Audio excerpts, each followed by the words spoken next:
Hi guys, just want to get something off my chest. Okay.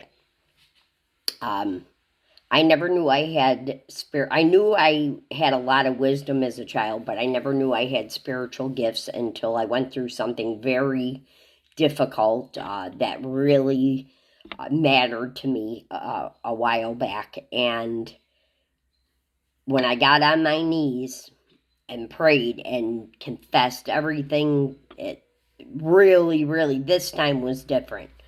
Long story short, I didn't notice I had gifts right away, but eventually I started listening to tarot, which for me, was for me. This doesn't have to be for everybody. It literally helped me get through one of the hardest times ever in my life.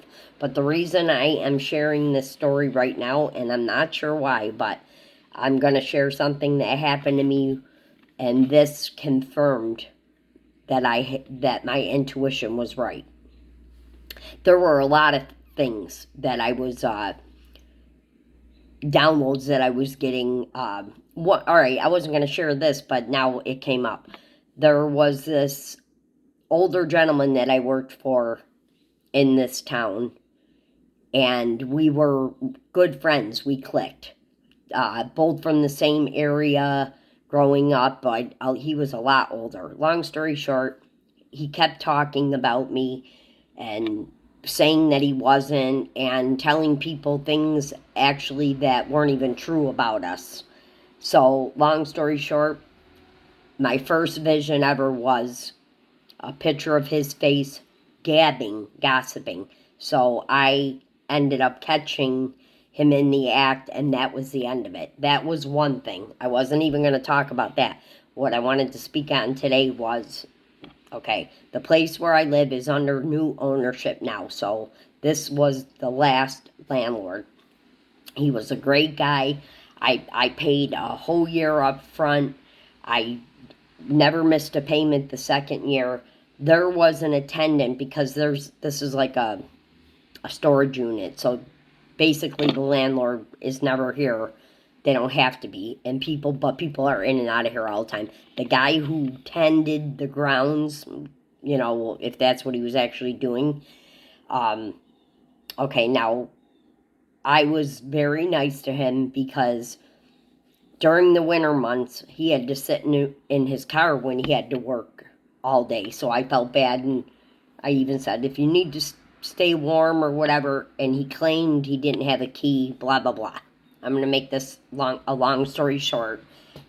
I don't want to expose anybody, even though I really could have done something huge about this. So I tell him, because my toilet needed to be fixed, he fixed it.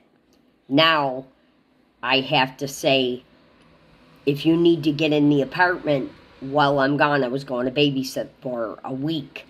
While I'm gone, if you have to get in the apartment, you know, uh, just text me and you know where the key is. But I never left a key before. I never left a key before. This was just going to be because of the toilet. And he claimed he didn't have a key, even though I was told he had a key to this place because he's tending the grounds. And the owner gave him a key. And he mentioned having a key before. Okay, here's the part. I wasn't going to come home the whole entire week. And all of a sudden, something happened where I had time to come out here and work. I was close to my house. It was an extra 30-minute drive, but something said drive home. Now, I'm about 2 miles before, and this is when I didn't even know I had spiritual gifts, okay? I'm about a mile or two before the house, 4:20 on the clock when I said that, and I'm like, he's in my house. Now, I don't know where the heck I would get that. So I pull up, and sure enough, I pull around, I'm unloading stuff. Now, I know he's in the house. I know he is. But my heart's too big and did not want to humiliate him. So I pretended like I was doing things, and all of a sudden he came out. He came walking out, and I pulled, and I'm just kind of pulling up, opening the door, and I'm like, Oh, what are you doing here? Like that. And normally I wouldn't say, oh, I'm fixing the toilet. And I said, well, I thought it was already done. And to make a long story short, I played dumb because I didn't want to embarrass him, or I don't know why. But like I said, I have a lot of empathy for people, and I know, other people would have been like, "What the F are you doing in my house without my permission?" Usually, I don't care, but this time he didn't even text, and he was in there hanging out. I could clearly tell. So I give him time to now go in. I'm expecting him to come out with all these tools because he said he's fixing the toilet, right? I got 2 staircases. He ran down the other staircase when I wasn't looking, and I purposely wasn't looking to see what he would do. So now I'm like, okay, so somebody's in my house hanging out. I tell the landlord, nothing got done about it. I know I could have definitely called the police if I wanted to, but again, I felt bad. So now about a half hour or an hour go by, and before this time, I would have never been able to handle it the way that I handled it. I was very calm, which helped me out in the matter, and I texted him and said, oh, that ain't cool. I said, why would you not? I said, this was a surprise visit home, and I caught him in my house. So what I'm trying to say is I feel like I was pushed to come home for that reason. And there was a mention, and I'm embarrassed to even say this, but there was a mention in the conversation. Grant you, he's married, happily married, and he made that clear a few times. Something about, do you have a gold bra? Okay, so who knows what he was doing in the house? Who knows? He could have been, people wouldn't think like this, and I never used to putting a camera in my underwear drawer, which this wasn't the first time that something like this happened. I have a really expensive saucepan that somebody gave to me, right? And it's a good one. Now, this guy didn't have access to water. I pull up one day, there's my saucepan on the end, where it was forgotten, on the end of my staircase. Never said nothing about that. Just brought the saucepan and never said, oh, you went in and borrowed my saucepan and you just got caught by leaving it there. Okay, so I texted him and I said, that wasn't cool. Why wouldn't you have texted me this time? The toilet wasn't broken. What were you doing in the apartment? And he came back and admitted it. So I went 2 months before I couldn't hold it in, and I said something to the landlord. The reason I'm telling you this story is because the fact that I felt a mile before the house that he was in my house, okay? And he was. So that's how God works sometimes. I didn't do anything about it. I know people probably think I'm crazy because now I'm regretting that I didn't. It's under new ownership, blah, blah, blah, but whatever. Guys, that I've been through hell and back in my life. Addiction, rehabs, boot camps, narcissistic 30-year domestic violence marriage, and this one made me shake. And not in a fear way. I'm kind of a fearless person. Put it this way. It was so wrong. And I thought, oh, it didn't bother me. And all of a sudden I started to feel super invaded. I went and I got, right down the block, got a lock. I don't know how I changed it myself, but I did. I changed the locks. And still to this day, even the new landlord doesn't have the key, but he's welcome to it. So I don't know why I was compelled to share this reading, 9:39 on the clock. I just looked that number up yesterday, and I'm big into these numbers since I've gone through this awakening. But one more thing I wanted to mention. if anybody ever thinks that I'm doing like dark stuff because I read tarot, first off, I went through this whole spiritual awakening and reading tarot alone in hermit mode. So how could I have done anything to anybody, and why would I? How do you? You know what I mean? So I didn't have spiritual gifts when I was in a relationship with anybody. My spiritual gifts came as a result of something, a heartbreak. And that's when, I was with somebody stayed in a marriage for 20 years later than I should have. It's hard to get away from a narcissistic, codependent marriage, but, and I don't like to speak about it to anybody except like YouTube, because I don't want to hurt anybody's feelings. However, I am going to pat myself on the back right now, to be honest with you, because I don't even know how I got through it. And you need to pat yourself on the back instead of, if you're like me, like empathetic. I could be a bull too, especially when my emotions weren't balanced. I'm finally remembering whom I was way back now. Like, I'm remembering my childhood and things like that, and I was never like that. I was always a helpful person, blah, blah, blah. I just been through a lot in my life, and I don't think people realize how much.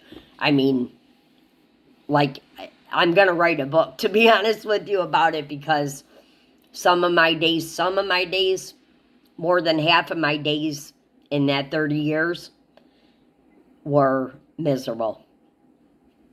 It was miserable, tough. I have a mentally retarded daughter. She is in a group home now. She is 2-year-old level in diapers at age 30. So if you know anything about autism or a separation of the brain, just imagine your brain didn't connect in the front. It's called septo-optic dysplasia. So anything in the midline of her body was affected, like the pituitary gland runs from the midline. Oh my God, I got so much medical information in my head from all these years of taking care of people. But anyways, guys, I don't know where I'm going with this. I just hope, I do want to say something, the reason I brought up my daughter who's mentally disabled. It is very difficult that she's in a group home, but it was the best decision I could have ever made at the time. Wasn't even ready for it, and had an angel named Sarah from Aspire. You guys have to eventually think about putting her in, because she had to be in restraints. Sometimes, like, she would pull people's hair and not let go. No communication. Her front lobes didn't attach. Her separation of the brain. Think of that. So this is what the doctor said to me after 4 years of trying to get a diagnosis. She's got a separation of the brain. It's called septo-optic dysplasia. Extremely rare diabetes insipidus, which is salt diabetes. I know medical nurses who have never even heard of that. And he started spurting all this out, and he said, unfortunately, things will get worse instead of getting better. And he walked out of the room. So, I don't know. Fight. I've been through so much of my life that challenges, after a while, and obstacles, they just made me go into this survival mode. Most of my life, I was in survival mode, trying to fix other people and trying to survive. And now it has benefited me. Now I'm able to help people out of things they'll never, like tuberculosis, they thought they'd never get out of. You know what I mean? Just by sometimes a little bit of advice. So I don't know where I'm going with this, guys. I just needed to share that story about that guy coming in here. I can't believe I didn't do anything about it, because now it's pissing me off and affecting me a little bit. You know what I mean? Just think about that. How rude. because I said I'm going to be gone 6 days and I came home, or 7 days, and I came home on the 6th day, even though I had to go all the way, drive an hour and a half to go back to where I was going for 1 day. Okay? God did this for me so that I could see, and the fact that I kept it quiet and didn't say anything to the landlord for a while, and then when I did, he did nothing about it, but I didn't either. So all I can say is that I am a true believer in karma now, and that, people think you go from religious to spiritual when you start talking about the universe and stuff like that. I was raised Catholic, but I am a true believer that you get karma for your sins and stuff like that. I don't know. I'm all over the place now with this message that was only supposed to be very short, but there's a reason. 555 on the clock right now.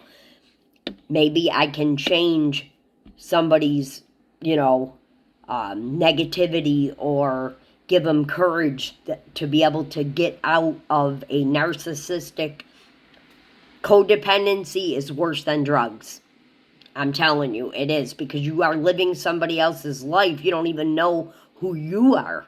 You don't even know who you are because you're fixing somebody else's life.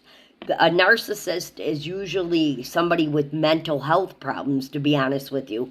And it was like beating a dead horse, trying to get any results, and finally I started to get physically sick to my stomach before I went home, and that's when I knew it was time to leave. And I am not trying to expose this person or anything. We're even friends because we have kids together, but I said to him, listen,